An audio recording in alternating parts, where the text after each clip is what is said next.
Om Sadashivasamārambhāṃ Shankarācārya-madhyamāṃ Asmadācārya-paryantāṃ Vande Guru-paramparam Dayākaram Dātam dharma-pravartakam Pranamāmi Dayanandam Madācārya-paramparam Om Sahana-vatu Sahanam bhunaktu Saha-vīram karavāvahai Tejasvinavadhitamastu mā vidvishāvahai Om Shanti Shanti Shanti. We have covered a lot of ground. Very interesting the text has become. At first we thought this is just a list of definitions.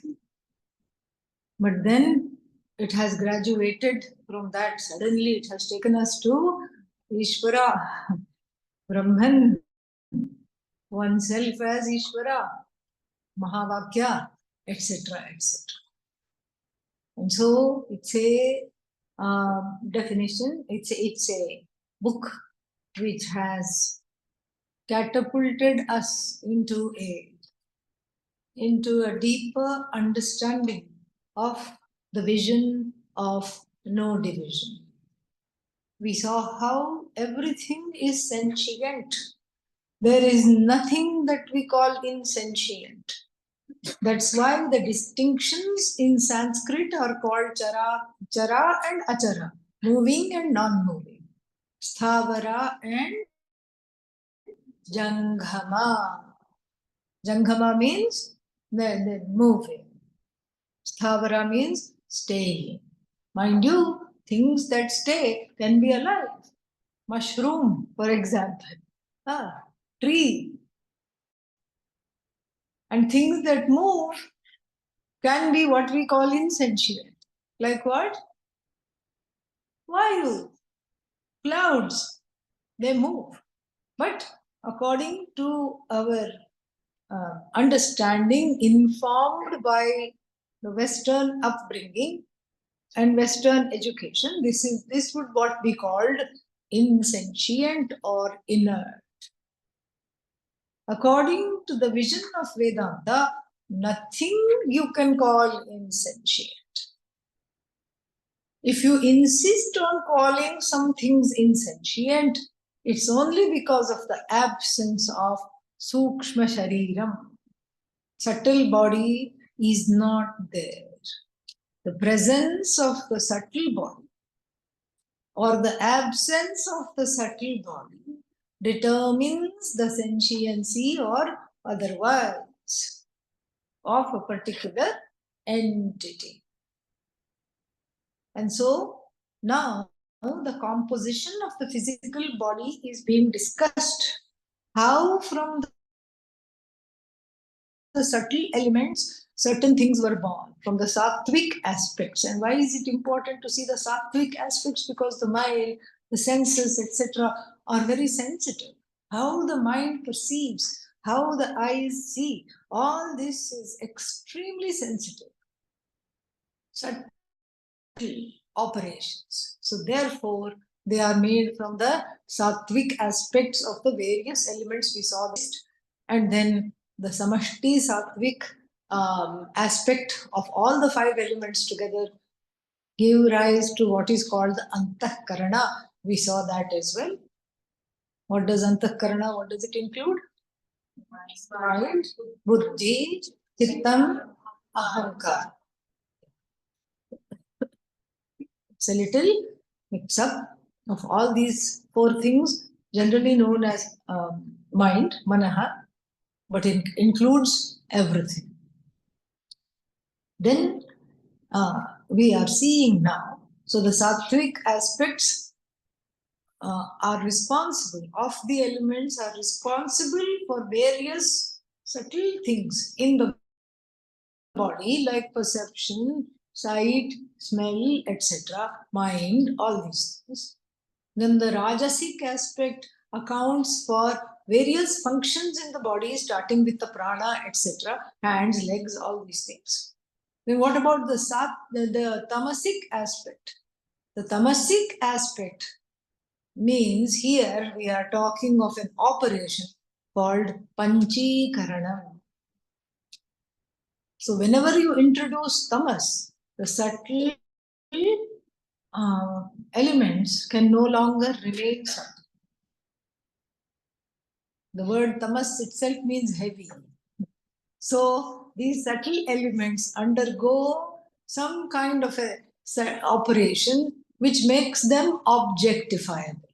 So the akasha that we see is not the subtle that we sense, is not the subtle akasha. What is it? It is the akasha that is panchikritam. Panchikritam means it has undergone an operation of mixing itself up with the other four elements. And how that happens is going to be talked about in the coming verses. Let us see.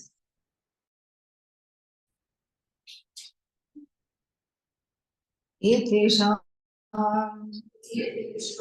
पञ्चमहाभूतानां तामसांश स्वरूपम् एकमेकं भूतं द्विधा विभज्य एकमेकमर्थः पृथक् तूष्णीं व्यवस्थाप्य अपरम् अर्धः चतुर्धा विभज्य स्वार्धम् अन्येषु अर्धेषु स्वभाग चतुष्टय संयोजनं कार्यम् तदा पंचीकरणं भवति। एतेभ्यः पंचीकृत पंचमहाभूतेभ्यः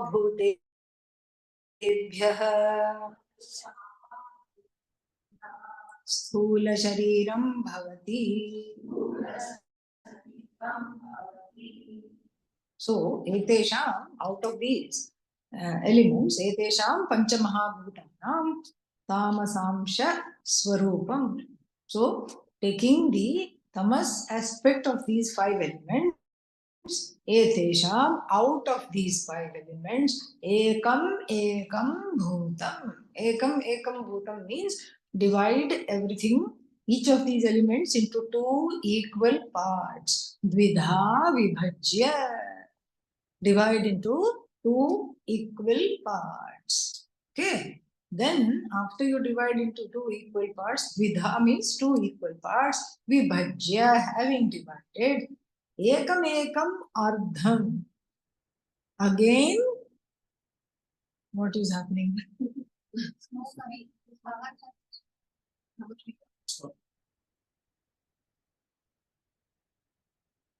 You're turning that off? On? Okay.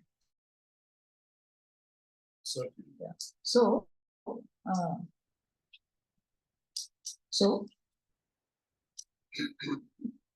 etesham. Yeah. So, what happens? So, the first is the tamas aspect of each of the five elements. First, you divide into two parts. How many parts we got now? 10. Who said 8? 10 parts. How many elements? Yeah, you can go back, sit in your place, please. So, then each one you divide half. So, what do you get? 10 parts. Then the second operation is that one half you keep aside the out of those 10 parts, 1/2 you keep aside. How much have you kept aside? 5. 5, half. Okay, 5 halves you have kept aside. I think you're baking a cake or something. This is the best way. Okay, you're making Panchabhuta cake. All right. So first you have 5 cakes. Each cake you divide into half. All right. That then you have 10 halves. So the 5 halves of each cake, and each cake has a name. Prithvi, then Apaha, then Agnihi, then Vayu, then Akasha. Each one has a name. You can also give it a color if it helps to distinguish. Each one has a name and a particular color. It has the name written on a toothpick and stuck in the middle of this half. So we have half Vayu, half of all the other 4 elements. They are intact. You don't disturb that half. Then how many halves are left? 5. So out of these, each half you divide into 4 quarters, 4 pieces. 1/8, 1/8, 1/8. It is not spelled ATE. Okay, yeah, don't eat the cake. Yeah. EIGHT. No, do not eat the cake yet, otherwise we will not know how the Panchikaranam is going to be done. No parts should be missing, it should be intact. So we have now the 5 pieces are kept intact, half pieces. Out of the other 5, we have each one is divided into 4. All right. Here the names are very important. So the Vayu, half of Vayu is divided into 1/8, 1/8, 1/8, 1/8. Then you look at the half that is kept. And you eliminate Vayu, because here we are talking of Vayu as an example. You eliminate the half called Vayu. How many pieces are left? 4. Wake up. Yes. Yeah. Wake up. This is Vedic mathematics, Vedantic mathematics, whatever it is. So first we kept 5 halves aside, right? So now we are talking, let's forget Vayu. We are talking of Akasha. We'll go from the top down. Akasha is there or not in the halves? Yes. So keep that prithak, means set that aside. Then how many pieces are there? 4. To these 4, you add the 1/8 of everything except Akasha. Everything other than Akasha, you add 1/8, 1/8, 1/8. Then you take the same, you do the same thing for Vayu. Then you do the same thing for Agni. Then you do the same thing for Apaha, waters. Then you do the same thing for Prithvi. So this is called Panchikarana. Half Akasha, and then 1/8, 1/8, 1/8, 1/8 non-Akasha, meaning what? Each 1/8 belongs to the other 4 elements respectively. Now, do we have the whole cake or not? Yes, thank God. Yes, that's why I said don't eat it. Now we have the whole cake, and then what do we do with this whole cake? Then we name it grossified Akasha. Panchekrita Akasha.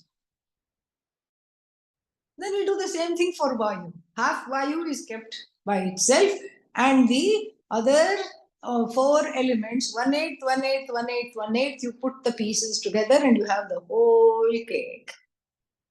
And that is called the Vayu that you sense right now. That is what is what. Akasha, Vayu, same thing you do for Agni also. Half Agni we kept aside. Remember, that was earlier, operation number 1. Operation number 2. First you cut it into half, 1 you keep aside, and the other one is cut up into 1/8, 1/8. So other than Agni, whatever each of the 4 elements will be put along with Agni, then you have the whole cake again called grossified Agni. So grossified Agni, what are its components? Half Agni, 1/8 Akasha, 1/8 Vayu, 1/8 Jalam, 1/8 Prithvi. Got it? Yes. And you do the same thing for each of it as homework, not right now, okay? Because right now I'd like to go forward. Yeah. So this is the math. Don't ask why. Why only 1/8, 1/8? Why not 1/16, 1/16? Because this is what the Shastra says. There's a whole text called Panchikaranam. This is what it says. So it means there is a mix-up. There is a mix-up. It's no longer that subtle element. Why should it not be the subtle element? Because we are talking about the constitution of the physical body. It's mixed up. You can't say, for example, in this physical body, all the 5 elements are mixed up or not? Yes. You can't say this is space, this is Vayu. You can't say. Both of them are together in a grossified form. So therefore, this is the process of grossification, and the process of grossification becomes important. Why? It becomes important primarily so that we understand that this physical body is part of the universe. When we talk of the universe, we exclude this body. We say, oh, all over there. Jagat is there. No, Jagat starts with your body. And this is one way to understand 2 things. What are the 2 things to understand from this example of grossification? One is that this body is part of the whole scheme of things. This body is not alienated from everything. So the rules of operation because of which this body functions are the same rules of operation because of which other bodies function. So just as how the Vayu functions in the universe, 2 days ago we had this swirling wind. All the dust of whole of Rishikesh was in our rooms. Okay? Yeah. That swirling wind, you can't go outside in that wind. It's just a kind of a deranged wind, a mad wind possessed the town of Rishikesh. And then same thing, if the wind element, this is what Ayurvedic doctors will tell us. They will just touch the pulse and they will be able to say that yes, you have deranged Vata syndrome. Yeah. What is that? If you ask, they will say that which happened in Rishikesh is happening inside now. Everything is up and down. And you feel like tearing your hair out in clumps because Vata derangement also affects the emotions, not just the body, emotions, everything is part of the whole scheme of things. When one is irritable, when one is just wanting to just chop off somebody's head for no reason at all, bite somebody's head off, and then one is impatient, and one is hungry, but one doesn't understand one is hungry and then gets angry. There is a word for that. What is that? Hangry. This is all deranged Vata. Then last year, during the monsoons, we had the Ganga coming into the ashram. Yes. Crossed the gates, came everywhere, all over the place. She was there. And then the same thing when it happens in the body, there is water retention everywhere. One feels sluggish, one cannot move. And then when you show the pulse to the Ayurvedic doctor, they will say, kapha element is disturbed. Same thing here. There is a synergy. And also this synergy is equally seen when you look at in certain geographical places, certain diseases are eminent. prominent. Very interesting. Like India has become the diabetic capital of the world. Of course, we can point this to some kind of a fondness for white rice and lots of sweets.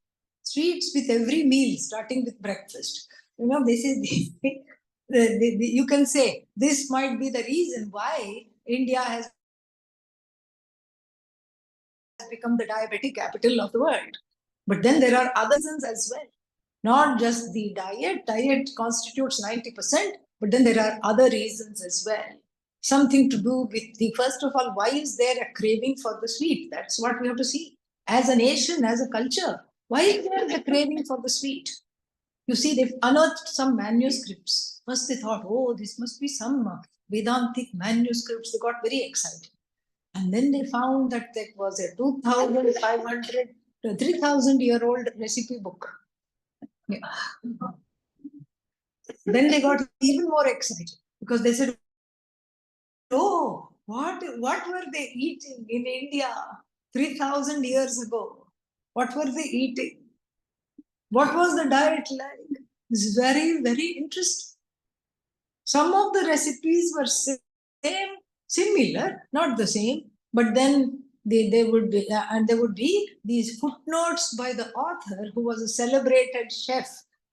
Apparently, we don't even know his name, but he says, I have been given so many awards in so many kings places. I'm invited to teach all the king's chefs all my culinary skills. And there he gives many footnotes. One of the footnotes says, the summer diet must not be replicated for the fall or the winter. Summer diet is for summer. Winter diet is for winter. Spring diet is for spring. And during the rains, do not eat this, otherwise you will fall sick. It says all this. And then if you look at the general recipes, yes, the same things, cardamom is there, and then red chili powder is there. So many things are there. But then what is missing primarily is the sugar. It is sparingly used. And even if you look at a recipe that we know very well, something which is very common, what is that? That, how do you say, semolina? What is it? Yeah, not paisam, this halwa. Semolina halwa. No, vermicelli is that long thing. But this is that rava, cream of wheat. Cream of wheat halwa. Halwa was the same, that except it was 1/10 the sugar that we put now. How we use salt? I mean, now we can't even say now salt also we use too much. But how now we use salt, that much sugar was put. He was cook. He said this is a minimum recipe was for 50 people. If you look at the translation of these recipes, some person has translated some of them. And so, because some of them are illegible, you cannot even see them because of the time. They have just deteriorated. Our recipe had just 2 handfuls of sugar. That's all. Imagine. And look at it now. See, there is a kind of an interesting thing. And similarly, if you go to certain other places, you find that the diet has the predilection to give certain kinds of diseases, or even just the weather has certain predilection for certain diseases, or certain kinds of well-being. Now they're talking of blue zone. What is blue zone? Some part of the Mediterranean. The Mediterranean blue zone diet. This is the in thing, where everybody lives till 110. And at 100, you're tilling your own farm. It's not 100 lying in bed waiting for Yama to come. No. At 100, you're going shopping, you're cleaning your house, and you're tilling the land. Blue zone. And life starts at 92. in these blue zones. And one of them is a place actually I have visited. It's called Icaria. It's an island in Greece, where this Icarius, this person who was the first one to fly with wax wings, and then he flew, and then the wings melted, and he came down with a thud, unfortunately. But then here, this place, the people are happy, they are very cheerful, strong, and long lived. Lord Yama goes there once in a decade. That's enough. Once every 10 years he visits and comes back. Yes, the diet is important, what they eat, but then even in the non-blue zones, in the whole Mediterranean, the diet is more or less the same, but there is something else, some synergy with the thing. And then if you're starting to think, why I wasn't born in the blue zone, karma, prarabdha. Simple. That's why you are in the red zone. You are not in the blue zone. Red zone means always alarmed, always wondering what will go wrong next. That's why you are born here. There is no surprise, okay? Yeah. So it's always different laws. So therefore, the first thing that we understand from this Panchikaranam operation is that this physical body is connected to other physical bodies. It is connected to the Jagat. There is a oneness in the Jagat, with the Jagat. Second thing we understand from the discussion of the Panchikaranam is that this physical body is not I. As soon as I say this Vayu, and then what has this Vayu also is this body, not I body. That's the second reason why this Panchikaranam argument is important. So Sthula Shariram Bhavati, the grossified elements lead to the formation of what? Physical body. Evam Pinda Brahmandayoho Aikyam Sambhutam. Evam means now there is a identity. There is a wonderful identity. Identity is not similarity. Identity is not being part of. Identity means what? Oneness. Now there is oneness between Pinda and Anda. Both are Brahman. Sambhutam. Now we understand the identity. See, in order to understand the identity with Ishvara, first we have to resolve the Jagat, because the Jagat is separate from me. So therefore, this and that together, first the Jagat is resolved. The Jagat is, there is no separation between this body and the Jagat.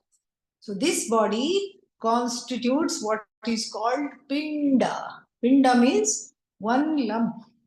So if you make the dough for pizza, chapati, whatever you want, and out of that you break off a portion, that is called Pinda. And the rest of it which is there is Anda. Anda means egg, but here it doesn't mean egg.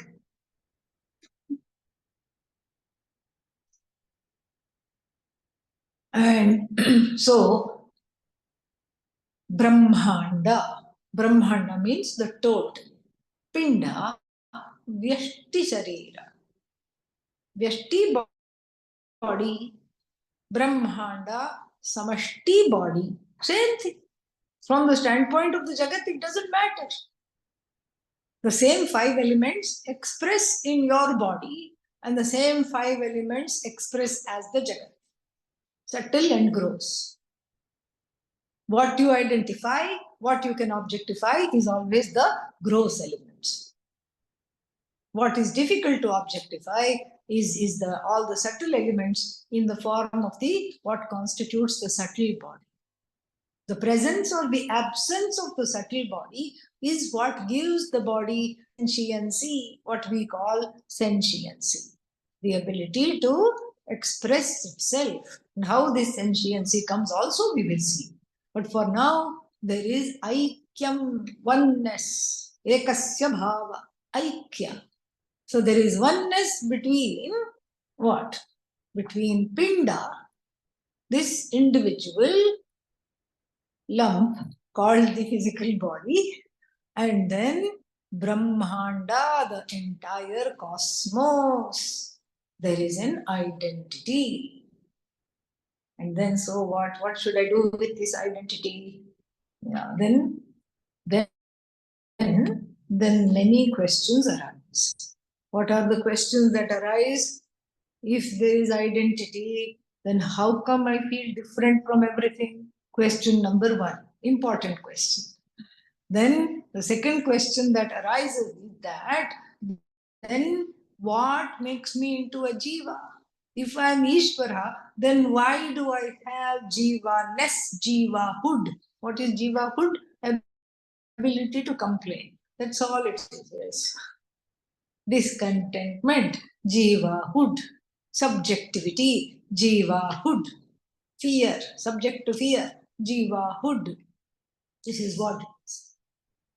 The jiva is under a permanent hood of sorrow, fear, and discontentment. That's why it's called jiva-hood. And then this is what others. So why am I separate? Why do I have this notion of separation? If the Shastra is indeed saying all this is one, then why am I feeling separate? This is the question that comes. Other questions also come. When if this is Sthula Sharira, then how is the Sthula Sharira and the Sukshma Sharira and the Karana Sharira, how do they all stay in one place? Why does my Sukshma Sharira stay in this Sthula Sharira? And you see, they're all very matched. Gross body, physical body of the frog cannot have Sthula Sharira of something else. It will have Sthula Sharira of frog only, and the mind also will be what? Frog mind. What insect shall I catch next? And the tongue goes out and gets it. And this is infallible. That's why we bring in Ishvara. Suppose, for example, human body, Sthula Sharira, Sambhutam, it said. And let us say, ayyo, by mistake, there is a frog mind. Imagine what would it be? When the fellow became a CEO of a big company, can't even sit still for meetings, suddenly jumps from one end of the table to the other in the middle of a difficult decision. And then sees one fly in the room, puts the tongue out, catches, swaha. Never it will happen. This is Bhagavan. Never it will happen. You have a matching Sthula Sharira with a matching Sukshma Sharira. Matching. Karana Sharira is matching for everybody. What is Karana Sharira?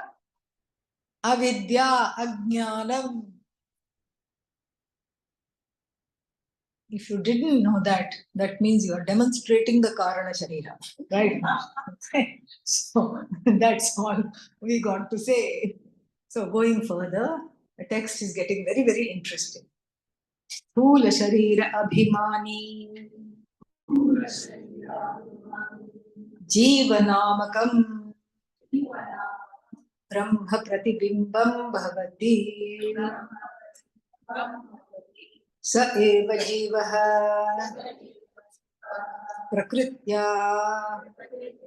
Swasmat Ishvaram Bhitnatvena Janati Avidya Upadhisan Atma Jivaha Ityuchyate Mayopadhi Sanna Ishvaraha Ityuchyate Evam Upadhi Bhedat Jiveshwar भेद दृष्टि यावत् पर्यन्तं तिष्ठति तावत् पर्यन्तं जन्म मरणादि रूप संसारो न निवर्तते तस्मात् कारणात् न जीवेश्वरयोः भेद बुद्धिः स्वीकार्या स्थूल शरीर अभिमानी जीवनामकम् स्थूल शरीर अभिमानी. Abhimani means identified with, identified as what? Sthula sharira. Sthula sharira means causal body, right? No, gross body, physical body. So, excuse me. Sthula sharira abhimani. The one who is identified with the physical body, Jivanamakam, has got a new epithet, Jiva. The one who goes hugging oneself. This is me, this much is only me. Always giving oneself a hug. Don't come near me. Don't touch me. This is me. That is you. This is me. Whole time trying to protect the body, mind, sense complex. This is called Jiva. What is the definition of Jiva in English? Piva, the one who has a lot of pet peeves. Peeves means complaints, always complaining, and this is not okay, and that's not okay. Nothing is okay. If I get this, I'll be happy. Okay, you give the fellow that. Are they happy? No, only for 2 minutes. After that, no, I don't want anything else. You give that. It's just like a small child. They don't know what they want. I want this toy. No, give the toy. I don't like it. I want something else. This is the Jiva. And the Jiva, who is identified with the physical body, how does this Jiva get the ability to say, this is my body? For that, some kind of a even wrong understanding should be there. For that, misunderstanding, even the capacity for misunderstanding should be there. The capacity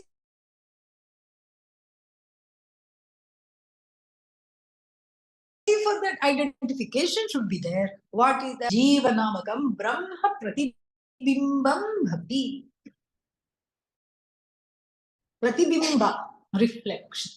Bimba, light or some entity. Pratibimba, reflection. Reflection.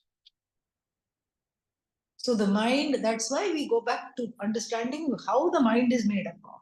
The mind is made up of the samashti sattvika amsha. The sattvic portion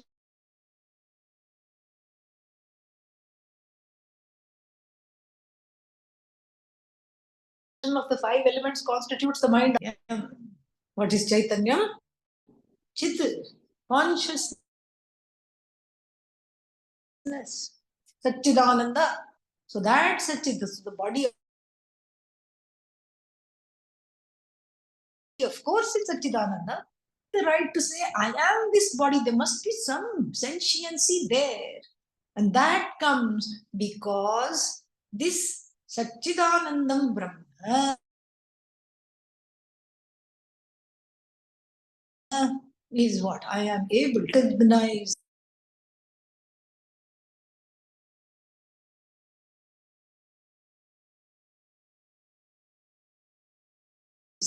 That recognition comes a result Pratibimba. Adi Shankara uses this Pratibimba Vada in ethics. There are 2 ways of understanding the thing which can never be explained and understood. how did I become Jiva? Can never be understood. Why? Because you did not become Jiva. Yeah, I understand, Swamiji ji, but please explain how I became Jiva. Ayyo, you did not become Jiva. Yes, yes, I got it. But how to experience Brahman? Ayyo, you did not ever become non-Brahman. Yeah, I understood, but please tell me how I became Jiva. There's a persistent question. There's a persistent feeling of alienation. And so the Shastra has to help that person who will not go beyond this because something is not answered. So you can't interest this person who is not prepared for engaging with Tattvamasi Mahavakya, not yet fit for Mahavakya instruction and transmission. Why? Because the person is wondering how I became Jiva. So a temporary or an interim explanation is given, and that explanation takes the form of two vadas. One we just now saw is called Pratibimba Vada. Pratibimba Vada says that there is only one Satchidanandam Brahma. But that is as though, we can't even say, we have to use like this. I have to just permanently keep going like this. That is as though reflected in the mind. Why? Because the mind is a clear faculty made up of sattvic five elements. And so that Satchidananda is reflected / recognized in the mind, and being recognized in the mind, then the person says, I am this much alone, I am as good as this body, I am as good as this mind. The person becomes ready to argue that I am as good as the jiva. The person becomes, the entity becomes a sentient entity because of this reflection. This theory is full of problems. Even the other theory, which I'll tell you about, that also has many problems. And so, therefore, we use it just as an example to understand something which has no explanation because no one has become the jiva. So, this theory, in this theory, we have three elements. We have what is called consciousness, then we have what is called the reflecting medium, and then we have the reflection itself. It comprises three elements. What are they? Consciousness, reflecting medium, and the reflection itself. So then, for example, if you look at your face in the mirror, so then the face in the mirror is a reflection. And what are you? Consciousness, your face. The original face in the example is consciousness, and the mirror becomes what? Reflecting medium.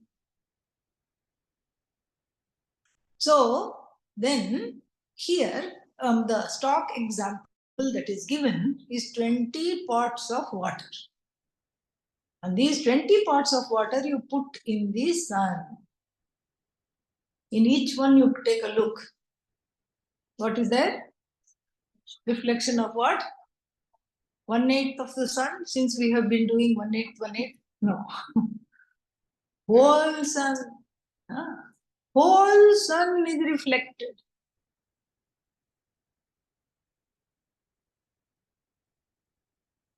And whole sun is reflected in every pot.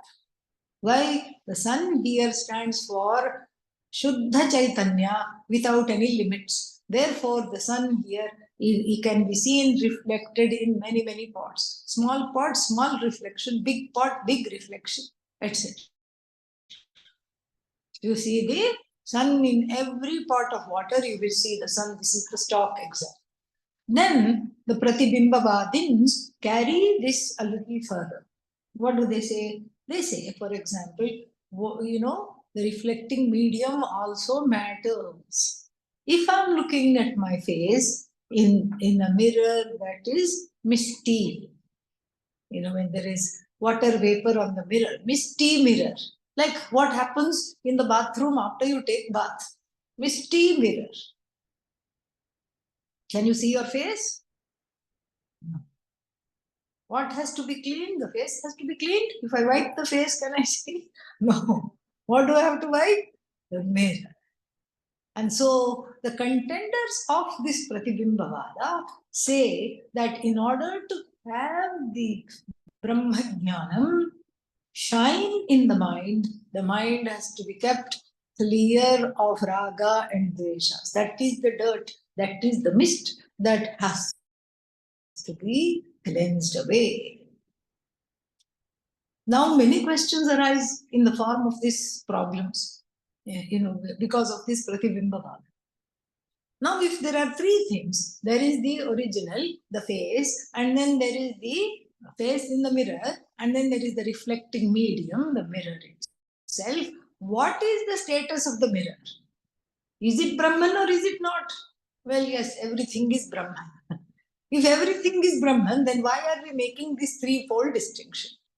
To show the mithyatvam of both the reflection and the reflecting medium. Mind is mithya, and this so-called reflection is also mithya. What is there is just one consciousness. To show this alone, this example is being given repeatedly. And so, therefore, some of the problems are wondering what is the status of the reflecting medium. And therefore, we just say everything is mithya, other than consciousness. So that consciousness which obtains, as it were, in the body-mind-sense complex, that consciousness alone is, and the process by which it is obtained, when we look at it from the standpoint of Pratibimba, that Pratibimba is mithya. This is one explanation. We see this in the famous Manisha Panchakam. Manisha Panchakam, both these vadas are taken up. And the Chandala, I told you a little bit of the story of the Chandala. To continue, the Chandala, having asked, are you distancing Annamaya from Annamaya? Or are you distancing Chaitanya from Chaitanya? In both cases, you are wrong. Then he goes to say, what is the difference between the sun that shines on the muddy stream of waste water that is flowing through the Chandala Vidhi? In the Chandala Vidhi, in my backyard, there is open sewage, and then there is some dirty water flowing. Everybody takes bath, that bath water is flowing. Everybody washes clothes and dishes, the dirty water is flowing. And the sun is shining on that water. What is the difference between that sun and then the sun that is shining in the Ganga? And he argues there is no difference at all. It's still the sun itself. And then now we come to this much is understood. Now we come to the other vada called Avachcheda Vada. Pratibimba Vada and Avachcheda Vada. Avachcheda Vada posits that, because it tries to explain the unexplainable. How did this Brahman become Jiva? Become, again within quotes. And so it explains it using the model of Upadhi.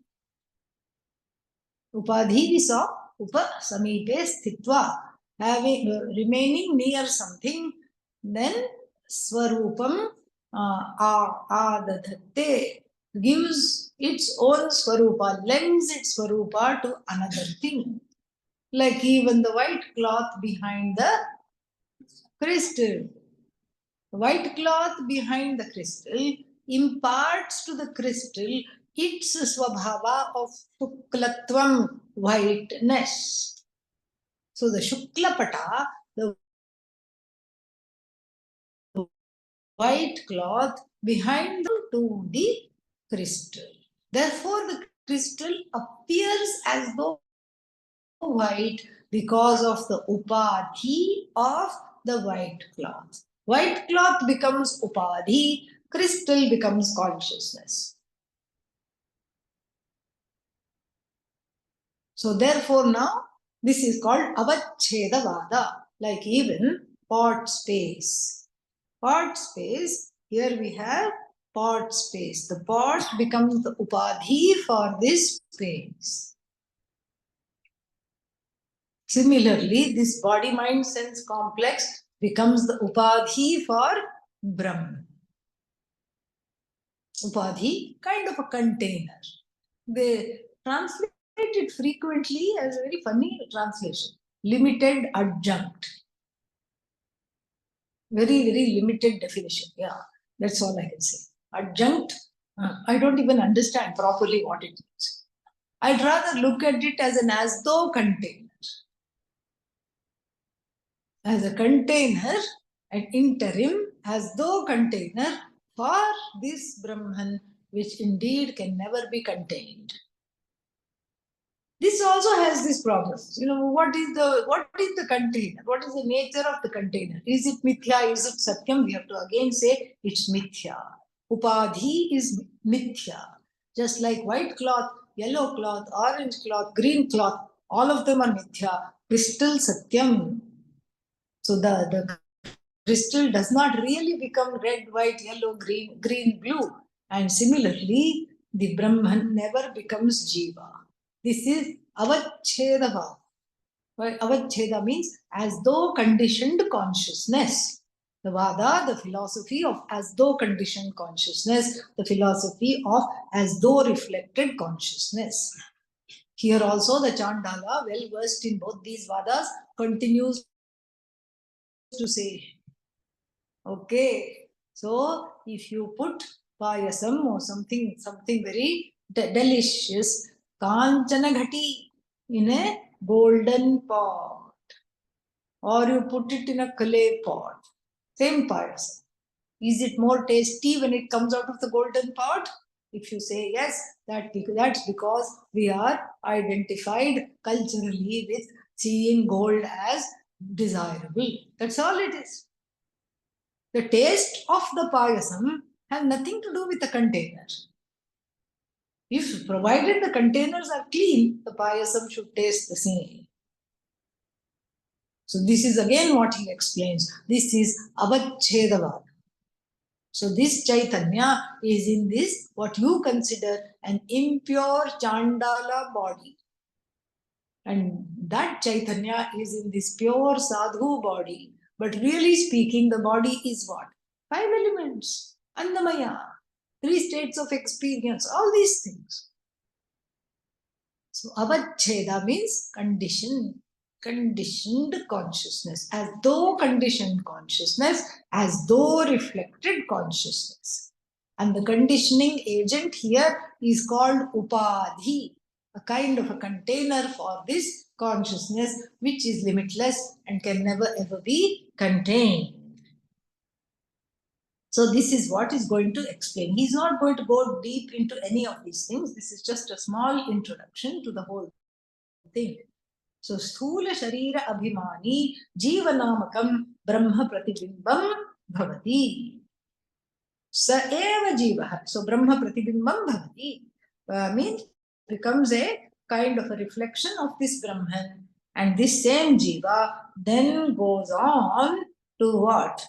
Identify with this body, and then because of this wrong identification, which is prakritya means it is natural. A natural wrong identification comes. Why? Because ajnanam is natural. Everyone is born in ajnanam. Everybody has to study Vedanta to get Atma Jnana. Oh, I was hoping there'll be an exception. What about Ramana Maharshi?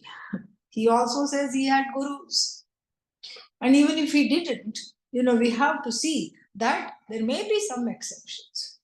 That means he did the work in the last life. In the last life, he studied Vedanta till it came out of his ears. He knew everything. And then there was some Shishta Prarabdha, a little bit of Prarabdha to undergo. That's why this body came into being.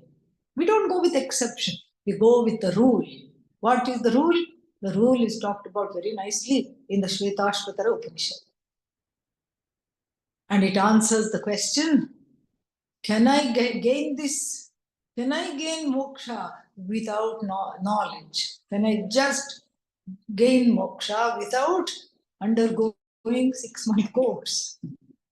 Can I have a shortcut, please?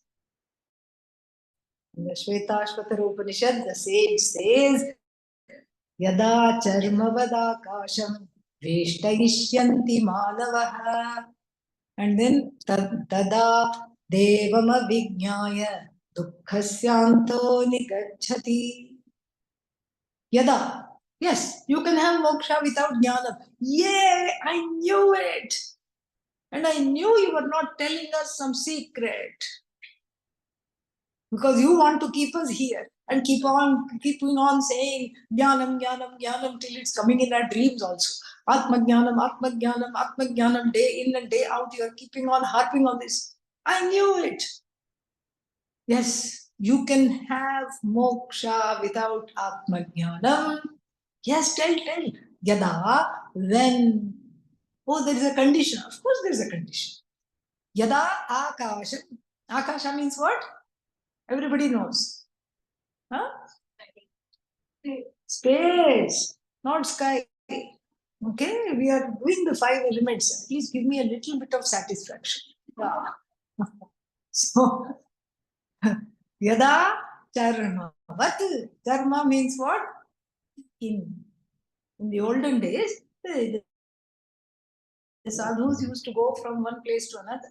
Sadhus, yogis, everybody used to go from one tirtha yatra to another place. Tirtha means where there is some temples, place of worship, where nature is in very beautiful places of nature. That was our holiday. We never really went for holidays. Holiday means you go to temples. And the temples are all naturally either near the water or near a mountain, and that constituted our holidays. We never had answer to the question, what did you do for holiday? We did not understand the meaning of holiday. Holiday meant temple trip. That's all it meant. And so here, the people used to go for temple trips, and then they used to carry one pot of water. Naturally, you need to hydrate. And then they used to carry their asana with them, a rolled up chilajina, deer skin. Deer because it is not subject to anger. That anger emotion is not there in the deer. So one hopes that sitting on the deer skin of a naturally dead deer, okay? You don't kill the deer to say, I want to sit on your skin. No, not permitted.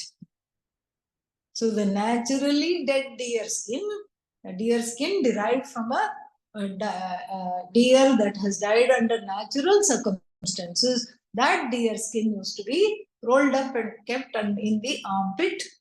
And then when you go to the temple, visit the temple, have darshan, and then sit in a nice place, unroll the deer skin, sit on that. Sometimes tiger skin. Tiger means, again, overcoming all kind of bestial tendencies. But generally, people sat on deer skin. So, yada charma. This is charma. Charma means some kind of a skin. Yada charmavat akasham veshtayishyanti manavaha. Veshtayishyanti means rolls up. When you can roll up the entire akasha, like you roll up your asana, like a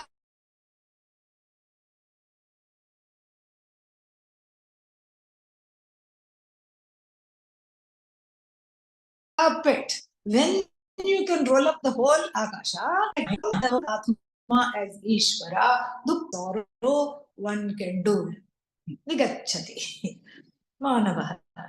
So when the human beings learn the art of rolling up space as one would a carpet, then on that day, no more delays, on that particular day alone, you can have jnanam with you can have moksha without Atma Jnana.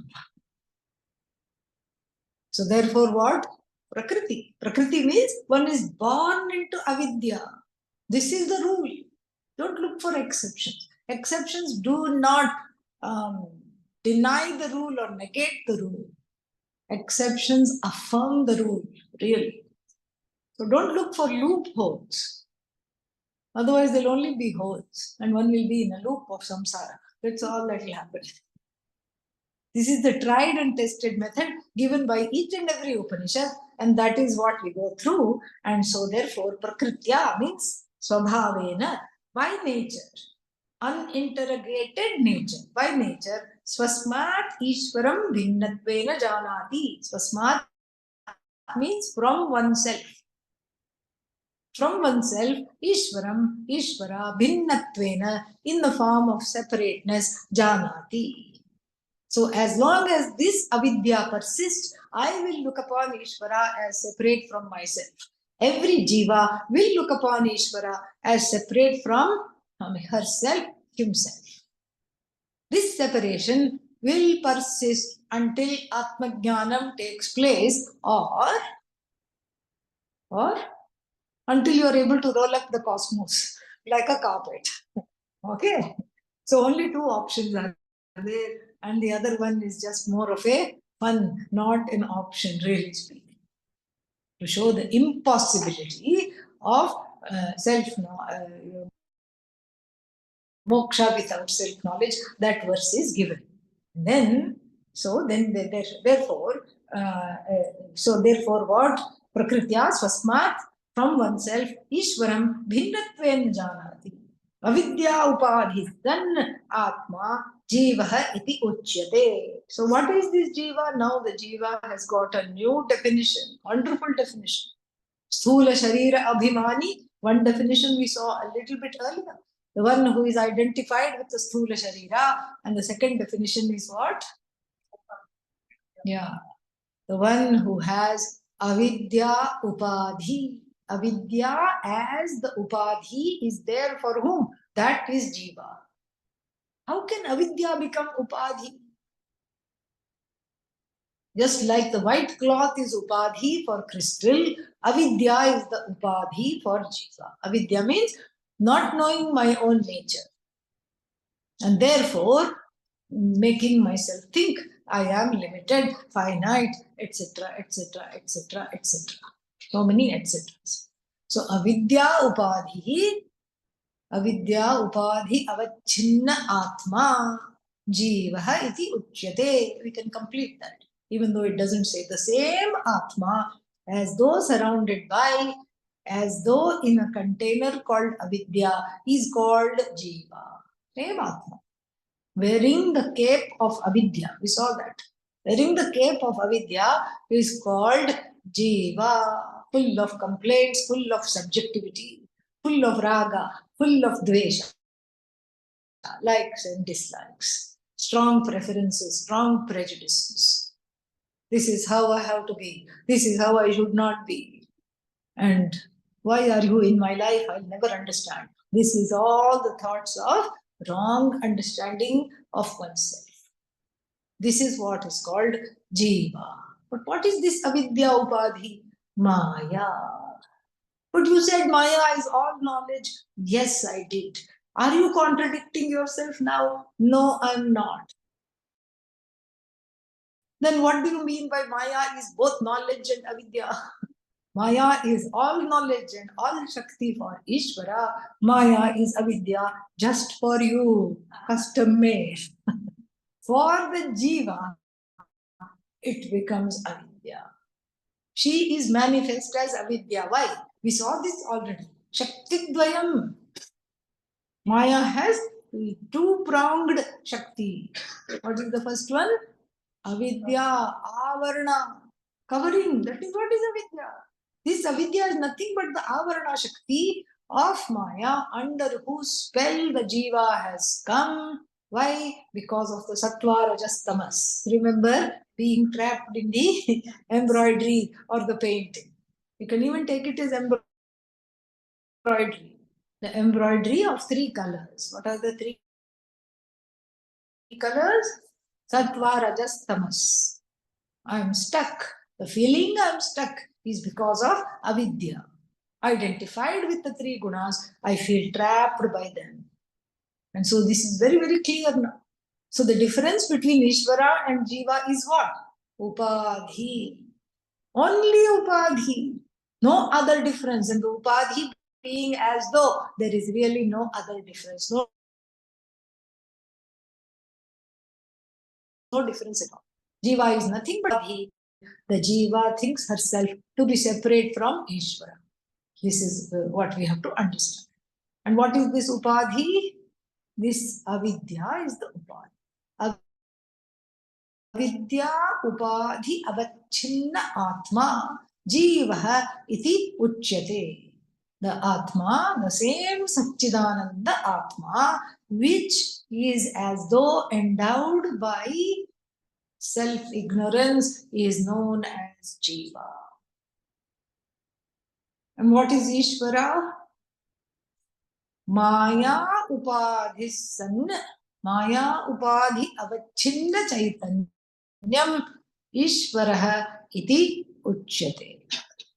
Ishvara is the one that is the same Satchidananda, endowed with all knowledge, all Shakti, Shakti to create, Shakti, the skill to bring forth, the skill to take back, the skill to sustain, all these Shaktis, Ichha Shakti, Jnana Shakti, Kriya Shakti, the Chaitanya endowed with that is called Ishvara. It's like a huge tsunami-sized wave in the ocean, roaring, huge, can swallow up a few villages for breakfast. That is the size of this. That is the size of this huge, can't even call it a wave, tsunami. And then there is a miserable wave, trying to wave, feeling still very weak. And this miserable wave, what does it say? Oh, so huge. This is Ishvara. I am a sad little Jiva. I can't even go to the shore and come back. I'm sad. And then you have to ask the miserable wave, what are you made up of? They say, I'm made up of water. What is the tsunami made up of? Water. Satchidananda. Water is Satchidananda. Small wave is small upadhi. Avidya avachinna upadhi is called small wave here. It has complexes about its smallness, about its limitations, so-called limitations. And the same water in the form of a roaring tsunami is what? Ishvara, same water. And what is this water? Satchidananda Atma. Brahman, Atma, same thing. In the Taittiriya Upanishad also, it starts with Brahman.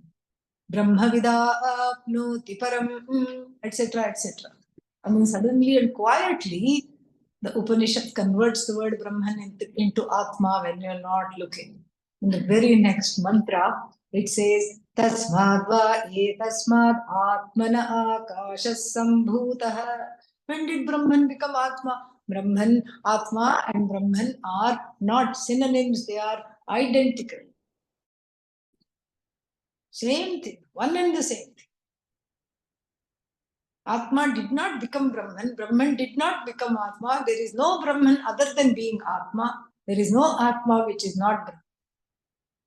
So here also the author will start using the word Atma more and more, because when we hear the word Atma, it is I, and I feel like owning it up.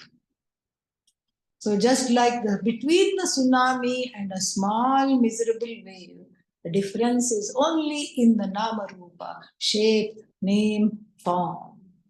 That is what is called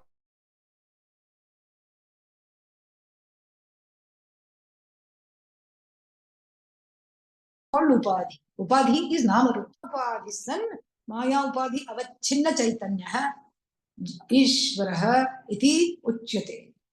Avidya upadhi avachinna chaitanya is called jiva. All knowledge, this Maya lends herself for Ishvara as all knowledge. Why? Because Ishvara is free of ignorance. Self-ignorance and ignorance of everything else. But why is Ishvara free of ignorance? Because there is no self-ignorance. Simple. Why is Ishvara free of self-ignorance? Ishvara is free of self-ignorance because there is no antahkarana. The place where the ignorance sits is not there. Simple. Because you have a mind, you have senses, you have antahkarana, you have abhimana, I am as good as the body, etc. You have ahankara, you have chitta. Therefore, avidya can also come and sit uninvited, it will come and sit. Ishvara has no antahkarana. This is a very mind-boggling thing, which we tend to gloss over it. Ishvara has no head to think, I am an idiot. Okay? That's why Ishvara doesn't have the feeling, I am an idiot. That thought even doesn't come. Why? Because there is no head. There is no antahkara. There is no buddhi. There is no manas. There is no way that this Chaitanya can be either quote unquote reflected or come under the spell of some finitude. Not a possibility at all. Then how can you say all knowledge? Imagine all knowledge without a head. This is what I want you to see. That's how it can be all knowledge. Because knowledge in the head means the head becomes a limiting upadhi for the knowledge. How much can you know before you say, I don't know? Pujya Swamiji used to always say, everybody's knowledge is up to one more question. What is this flower? What is this flower? Rose. Why is this rose in this color and that rose in another color? I don't know. You ask just a few more questions. I don't know. This is ajnanam. The ajnanam of objects, ajnanam of subjects happen. Why? Because of the presence of antahkarana. What is antahkarana? Manaha, buddhi, chittam, what else? Ahankara. And Ishvara is knowledge without any inhibitions, without any identification, without any understanding, I am this knowledge belongs to me. That is not there. Vast, limitless knowledge. And knowledge has to rest in a conscious being.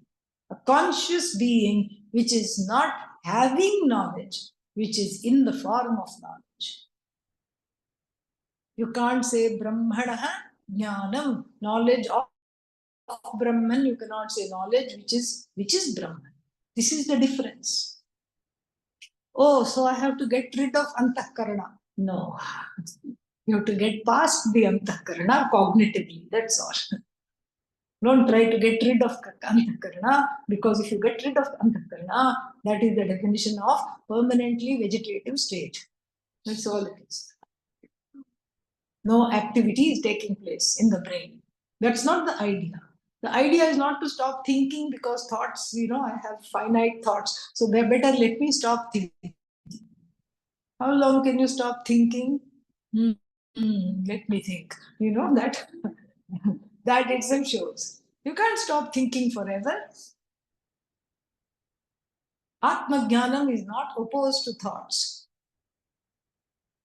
It happens despite the thoughts. It's not opposed to non-thought. It's not opposed to thought. What I have to understand is that in every thought, there are two components. Supposing I have pot thought. I'm thinking of pot.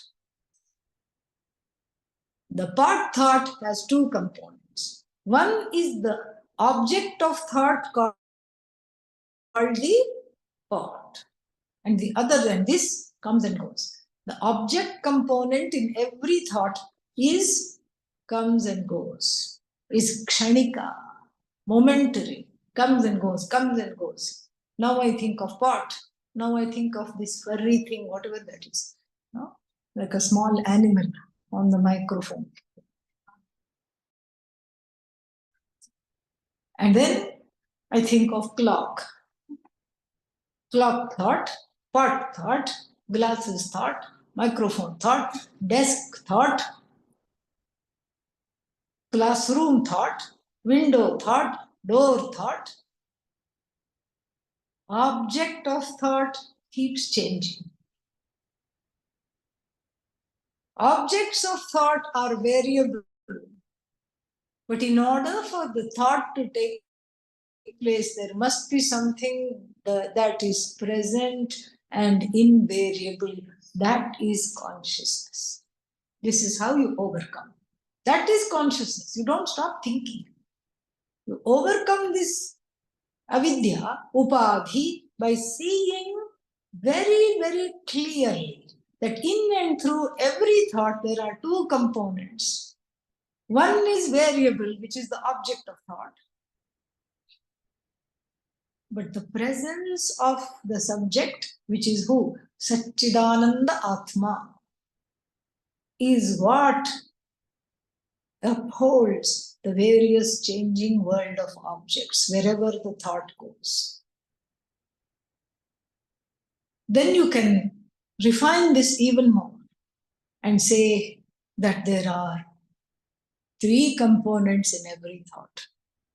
One is the object of thought, the other one is the thinker. Who is this thinker? Now I am a pot thinker, now I am a microphone thinker, now I am a desk thinker. The thinker also, the status of thinker also undergoes slight changes. Suddenly I stop thinking because I have fallen asleep. No more thinker. Thinker comes, thinker goes. Object of thought comes, object of thought goes. But that illumining consciousness, which illumines both the status of the thinker and the non-thinker, and the presence and the absence of objects, that is Satchidanandam Brahma. That is who I am. In the 10th chapter of the Panchadashi, which is a highly regarded work on Vedanta, it is called Nataka Deepa, the theater lamp, it is called. There we have a beautiful image. An amphitheater is there, where all the seats are outdoors in a semicircle. It's a nighttime concert. Everybody comes, gets their ticket, gets their ancient popcorn, and then comes and sits down in a semicircle. And then what? There is a stage. There is a live orchestra, the violinist, the vocalist, and the one who, the percussionist, the tabla person, everybody is sitting. And then there is also what? Audience. Audience is there.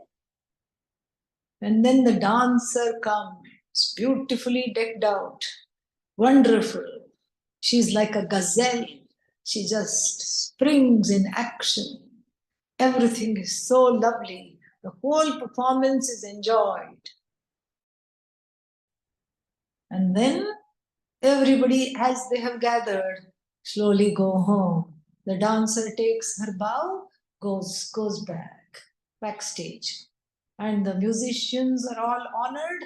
They also leave the stage. The audience also says, okay, we are going to call it a night. That was a wonderful performance. They also go home to sleep. We have accounted for everything except one thing. What is that? The lamp in the theater, which illumines the presence of the dancer, the absence of the dancer, the presence of the orchestra, the absence of the orchestra, the presence of the audience, the absence of the audience.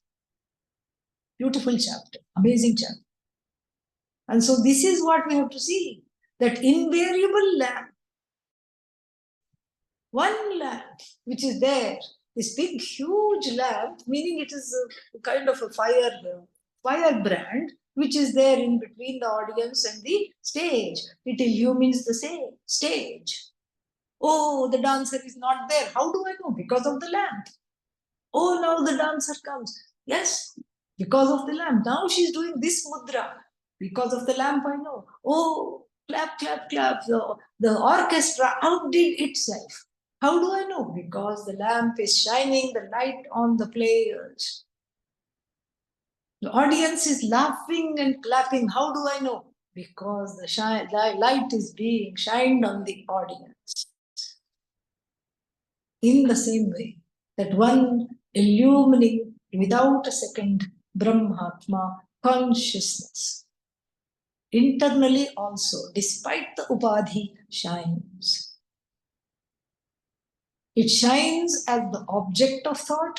Object comes and object goes. The same light also shines as the status of the thinker.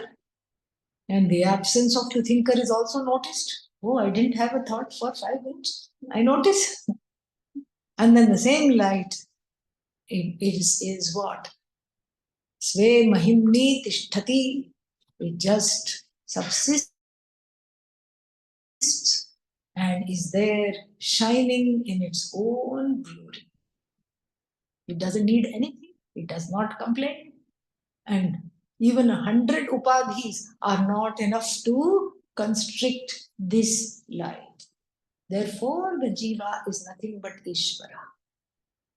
This is what we have to understand.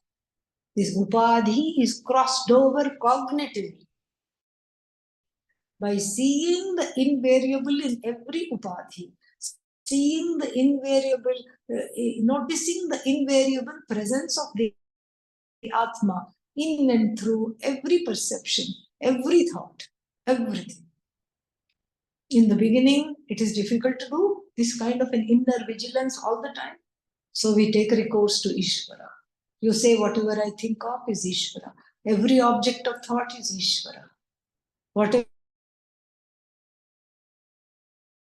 I see, Ishvara. Whatever I do this. So the first stage is called Yatra Yatra Mano Yati Tatra Tatra Tava Pada Pankajam.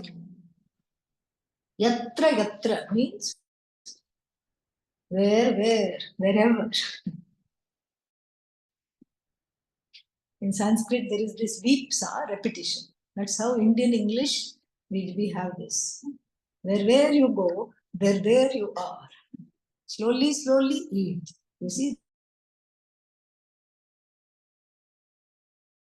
this is because of Sanskrit and we are happy with how we talk. So, wherever the mind goes, yatra yatra manaha yati, tatra, there, what do we have? Tava pada pankajam. Wherever the mind goes, it lands on your lotus feet, O Lord, O Bhagavati. This is a beautiful daily, moment to moment prayer. How to be in prayer all the time, this is the way. Beautiful. Wherever the mind feet there, tatra tava pada pankajam. After some time of doing this, and with the blessings of Atmajnanam, with the exposure to the teaching, what do we have? The same phrase takes on a different thing. Yatra yatra mano yati, tatra samadhayaha. Wherever the mind goes, and on whatever object it alights on whichever objects, there is an instant resolution. The object or the thinker or the means of knowing or nothing. I recognize it as all myself alone. There is nothing other than me. There is an instant cognitive resolution because of this depth of my understanding of Atmavidya, which is why we are studying this. To get this depth of immersion so that I see the whole world as an extension of myself. Immediately the duality resolves wherever the mind goes. Usually where the mind goes, you find new dualities. Now there is pot and me, now there is glass and me, now there is mic and me. And when this duality resolves, it's wherever the mind goes, there is instant resolution. All that there is me alone. There is instant understanding of myself as the truth of this universe, Jagat. This is where we should see this. These two verses are from the Drigdrishya Viveka, another beautiful text. worth studying, very beautiful. And so then here, Maya Upadhistan Ishvaraha iti uchyate. Evam, in this manner, Upadhi Bhedat, because of the obvious differences in the Upadhi, Jiveshvara Bheda Drishti. And this kind of a, because of the Upadhi differences, the Bheda Drishti means the perception that what perception? I am separate from Ishvara, iti perception. Yavat paryantam, until which time, tishtati, remains. Tavat paryantam, until that time, one is under samsara. Glub, drowning in samsara. So, yavat paryantam. So, tavat paryantam, until then, janma marana adirupa. What is this samsara? Characterized by the lakshana of janma marana. If you say janma marana, what else should we include? Other 4 modifications. Remember, we had made a sandwich, Shadvikara sandwich. Don't forget. One slice of bread, Janma. Another slice of bread, Marana. Janma and Mrityu. And in between, Asti, what is the filling in the sandwich? Okay. So Janma, Marana, Adipada, all the other vikaras, one is until that time, till which time I have the Bheda Drishti, means a separation. The idea that I am separate, the wrong idea that I am separate from Ishvara, until then samsara remains for me. Therefore, what? There is no mass moksha. Some people believe in this mass moksha. Mass moksha means what? One person gets moksha, everybody gets moksha. Because what is this body? 5 elements. What is this body? 5 elements. That body, 5 elements. So what shall I do? I'll wait for somebody else to get moksha. I'll get automatic free moksha. ऐसा नहीं होता है. It doesn't happen like that. Everybody has to work for their own moksha. Why? Because you have embraced the Atma Ajnanam and you're not letting it go. You have to unclutch and let it go. And besides, if everybody waited for one person to get moksha, and if everybody is thinking, I don't have Atma Jnanam, if everybody has awareness that there is no Atma Jnanam, that means there is no Mukta Purusha in the world at all. Think about the consequences of this mass moksha nonsense. Mass moksha means nobody has moksha. Why? Because I don't yet have moksha. That means who are my teachers? They're also ajnanis. And then if my teachers are ajnani, how will I get Atma Jnanam?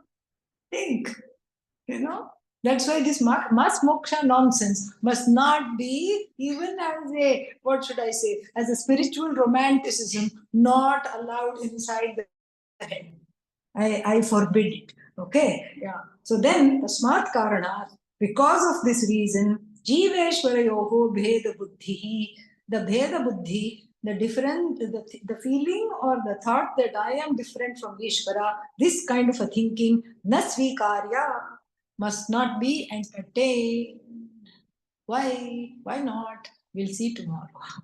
Om Purnamadav Purnamidam Purnat Purnamudachyate Purnasya Purnamadav Purnamevavashishyate. Om Shanti Shanti Shanti. Hari Om Shri Gurubhyo Namaha.